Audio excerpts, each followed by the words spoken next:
Dann hält die wieder an. So, dann mache ich einmal hier some footage.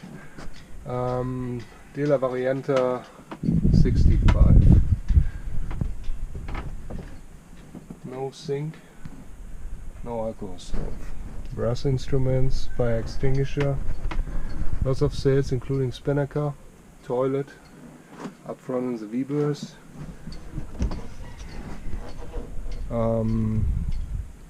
Shore power charger. Fenders, tools.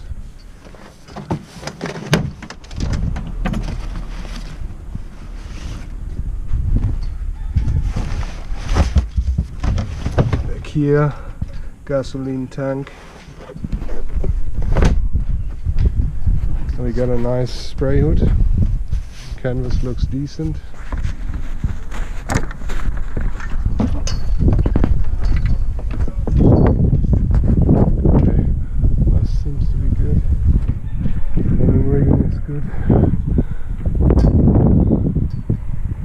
And a furling jib. Furling line goes back into the cockpit, and all other lines go also back into the cockpit. Anchor pit up front and double lifelines. New windows, just received, recocked. Okay, so let's see, lower boat. Keel. Shows a famous Catalina smile up front, right here. So that seems to be normal. We've seen that on the other boat as well. That is nothing unusual. That seems to be part of the design, because this here is cast iron and this is where the fiberglass ends.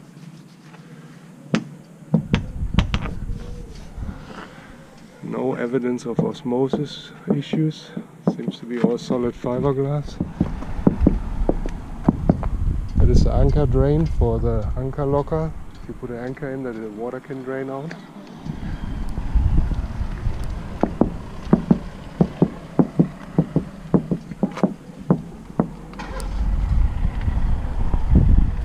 Trailer looks okay.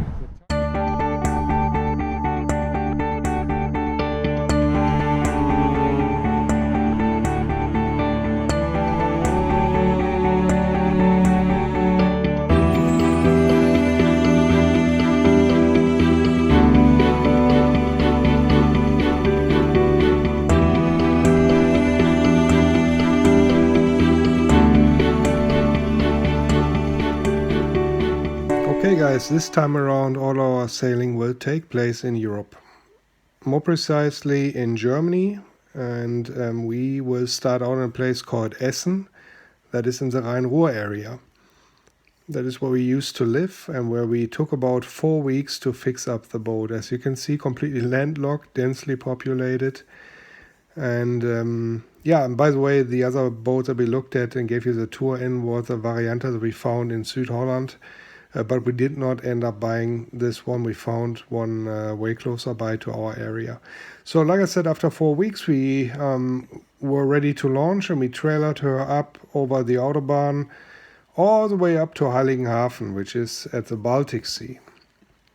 That was roughly 500 kilometers across different Autobahn, which only we could go 80 kilometers an hour because we had no sway tongue. Yeah, so as you can see, here's the North Sea. Germany has two coastlines, one facing the North Sea and the other one is the Baltic Sea. We brought her all the way up to a place called Heiligenhafen, which is right south of the island of Fehmarn, right here, and that's Heiligenhafen. And there's a beautiful bigger sport marina, and we had our boat moored right here.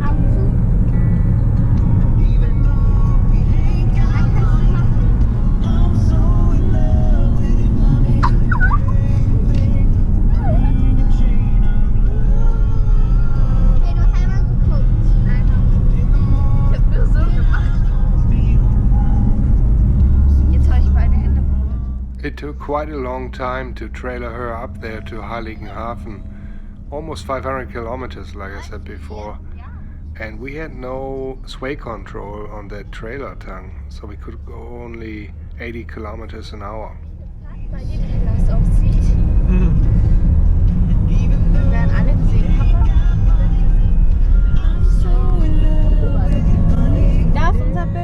No matter how small a 21-footer looks like in a marina, once you have it on a trailer behind your car, it looks freaking ginormous.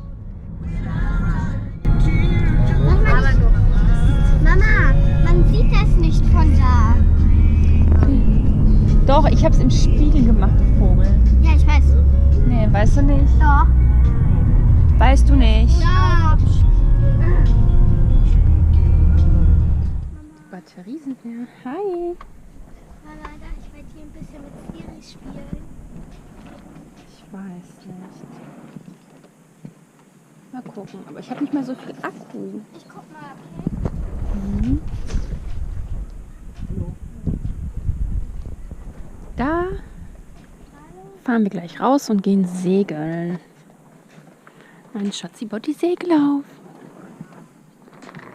So as we motored out the first time, as you can see, here's a canal, and left and right of it is getting really shallow, and our engine died the first time right in here, and we were drifting dead in the water. Fortunately, somebody came along and rescued us. It was a little dinghy from the Coast Guard there, and they towed us back in, and I had the opportunity to take the carburetor apart one more time, cleaned it out thoroughly, and from then on everything was good. So coming out here, you basically have to go around this peninsula called the Gaswader, and heading north, you come across the Fehmarnsund into the Fehmarn Bay, and there are two harbors in here. And the one over here to the left is called the harbor of Ort, not Orth. In Germany we don't pronounce, or in German you don't pronounce the TH, so it's Ort. Has a very traditional, beautiful little harbor, and that is where we sailed over first time to try her out, and it went really well. And then after that we ventured out into the Baltic from here, heading north towards Denmark, towards the Fehmarn Belt, but never really crossed that. We basically sailed all around this area here and back in. So yeah, this is our playground for this episode. That gives you, that you have a rough idea where we are. And yeah, I hope you enjoy it.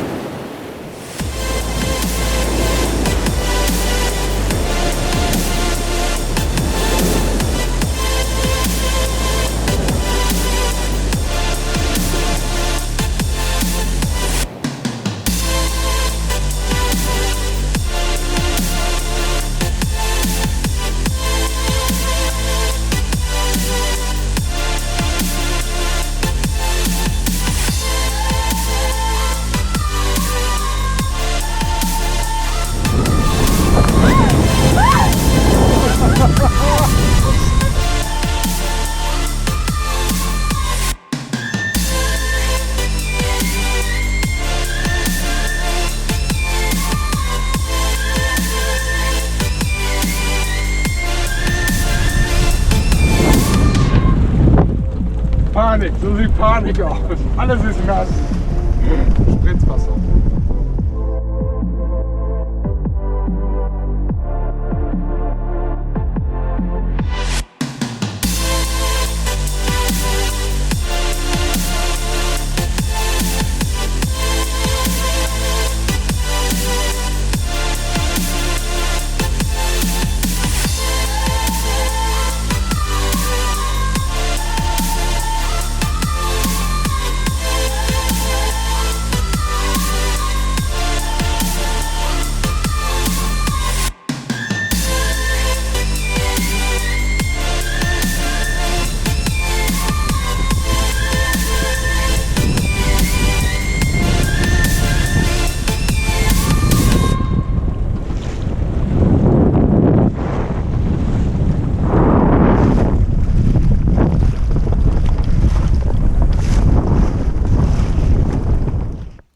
let's have a quick look at her specifications. The Varianta 65 has a shoal keel with a centerboard that comes out of the keel itself. The keel is made from cast iron, and I believe the board is made from stainless steel. So all the weight is in the cast iron keel, and the ballast will be 670 pounds or 280 kilogram. She is rigged as a masthead sloop, as you probably know, meaning the foresail, jib or genoa, whatever you fly, is going all the way up to the masthead. Her construction is made from hand-laid fiberglass and built relatively light, although carried out very high quality and with attention to detail. She comes out with a length overall of 21.5 roughly, not quite, so 6 meter 15. That's probably where the name comes from. Varianta 6 meter 50, 65.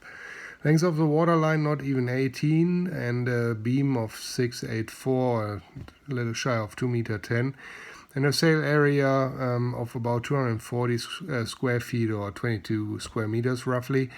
And so now with the board up, she draws only 2.26 feet, so about 70 centimeters. And the board down would be 2.26 or about 1.30 meters. Displacement is only 1,450, not quite, so about 650 kilogram, very light boat. And like I mentioned, the ballast comes out with 280 of that. So that brings it to ballast displacement ratio right where you want to have it. It's a sweet spot for any family cruiser of about 40% roughly, a little more than that. And a sail area to displacement of almost 30, so she would perform very well in light air. It doesn't need much to get this boat going up to speed. Displacement to length, however, you can see it, only 115.76. She was intended and designed as a trailable sailboat. And mind you, in Europe, you don't drive around with a heavy pickup truck or something. It had to be trailable by any medium-sized car, so that was achieved. First built in 1962 by Dela in Germany. They built about 4,400 of these boats, so very successful with it. And the designer was Ericus Gerhardus van der Staat, a very popular yacht designer from the Netherlands. Because she was designed as such a light trailer sailor, her comfort ratio comes out at only 9.10. As you know, any design is a compromise, especially when it comes to sailboats. So here you have it, super light, really easy to trailer, but therefore in the seaway, very corky, very light, easy to throw around. Capsize screening formula also not really on the safe end here with 2.43. Although I have to say there are other safety measures in place. The boat is definitely safe. We never felt any other way while we were sailing her. But what that means is basically if she would be knocked down severely, there's a fair chance that she might remain upside down.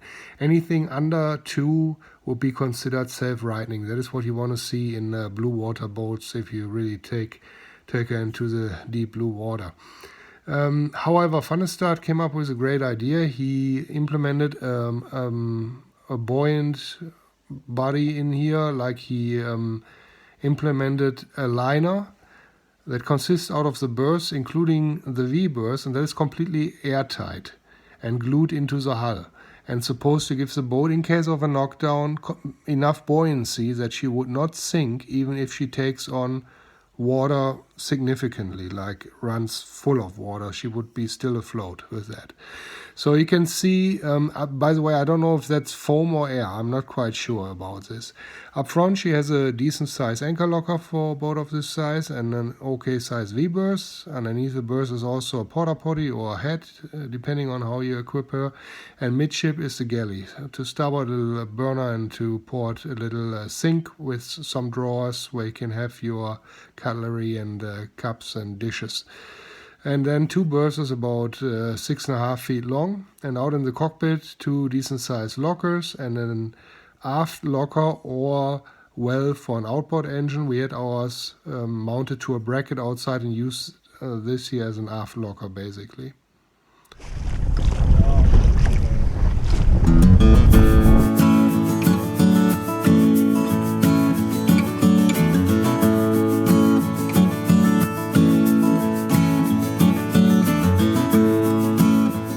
When we finally had her out on the water for the first time, she really exceeded our expectations. Because she was designed and built so light, it really doesn't take much to get her going. Slipping her, however, so basically getting her into the water, wasn't quite as easy as we figured though. Even though she draws only 70 centimeters or 2.25 feet, it's quite deep and not really that easy doable on all of the ramps. You see the keel with the board in. So the ramp in Heiligenhafen anyways wasn't quite deep enough for that, so we had to opt out later on when we hauled her out for a crane because we couldn't get her back onto the trailer. However, other than that, the keel seems to be really well designed and she sails good on all points of sail. Very stable, yet nimble and well balanced. Her coaming is designed high enough to give you a very secure feel in the cockpit. So, da sind wir wieder.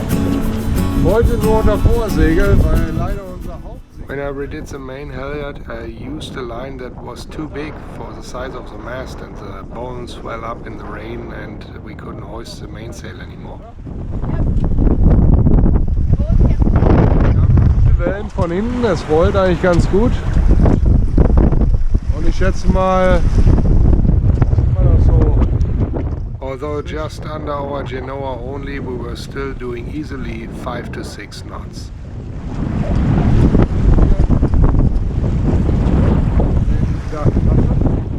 Yes, it's been blowing pretty good that day for sure.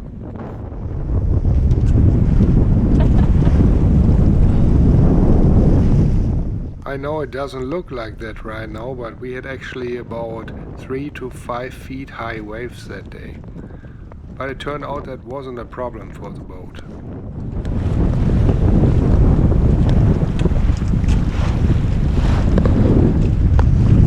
Im Moment auf westlichen Kurs, einfach nur das letzte Mal ein bisschen ins Kreuz in die Wellen bauen. On our last day out there, we were cruising westbound into the Fehmarnbelt. Aber die Swell ist hier sehr kurze Abstände, deswegen... The swell came relatively high and in short succession. I guess a typical day on the Baltic Sea. Das war es dann für das Erste. Dann gehen wir lecker essen. Dann gehen wir lecker essen und Bierchen trinken und vorher nehmen wir noch die Besegnung ab, weil morgen kommt der ganz große Spaß, dann müssen wir wieder ausdrehen. Dann ist es vorbei. Irgendwann ist es immer vorbei. Unfortunately, as always, all good things come to an end. To sum it up with a short facet, I would like to say we really enjoyed the boat. We think she is well designed. Funnestad did a great job finding all the compromises here for a trailable sailboat, a coastal cruiser, a small family cruiser. We think she is a lot of bang for your buck. Wieder auf der Autobahn nach Hause will. Das schaffen wir schon. Die haben sie auch hier hinbekommen. Richtig. GoPro turn off. Sind sie immer noch auf? Ich glaube ja. Aus! If you enjoyed today's episode, please give us a like. Or even better yet, subscribe to our channel. Find us on Patreon. We left the link down in the description box for you. Thanks for watching and see you next time on Sailing Good Old Boats.